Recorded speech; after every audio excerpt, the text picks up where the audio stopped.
I'm designer Alli Marie, and I made this entire outfit. But in this video, I'm going to show you the process of making this specific blouse from start to finish. This is actually my second interpretation of what I call the Alli blouse. If you want to watch the full original design process, you can watch my past videos.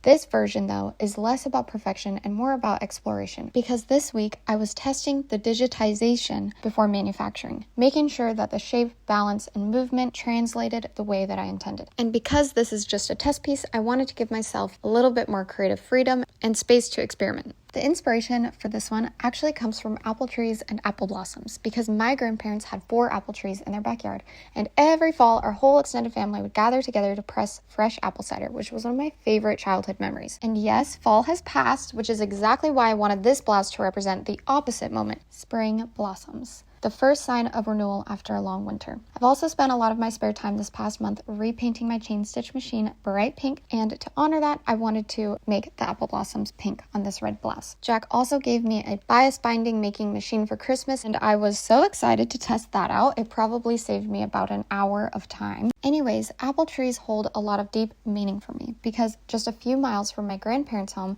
Jack and I bought our first fixer-upper house, and in the backyard we discovered an apple tree of our own, and my grandpa would come over and teach us how to take care of it. And for a few years, we were able to make cider of our own before he passed away. Alongside this blouse, I'll also be releasing 2 pure silk bandanas inspired by these apple trees for spring and summer. One will be green and one will be pink, and they'll be available sometime in February. I love weaving these stories into my brand, not just for nostalgia, but because it's a way of leaving a small piece of myself behind in something tangible, something that gets carried forward.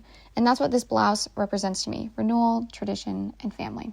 For the final reveal, I paired it with the first sample of my sailor chaps and the green apple blossom bandana. And of course, I'm already taking notes. I'll be raising and narrowing the keyhole because it turned out way larger than my physical draft. And then I plan for the mass-produced Alli blouses to be solid colored with contrast ties, but no embroidery. So if you love this look, it's a perfect opportunity for you to add some of your own custom embroidery at home so you can weave in your own story. But this is what the full process looks like, the real work behind making a piece from start to finish, and what it takes to take a design from an idea to a sample to something that can be produced. I hope you guys liked watching this.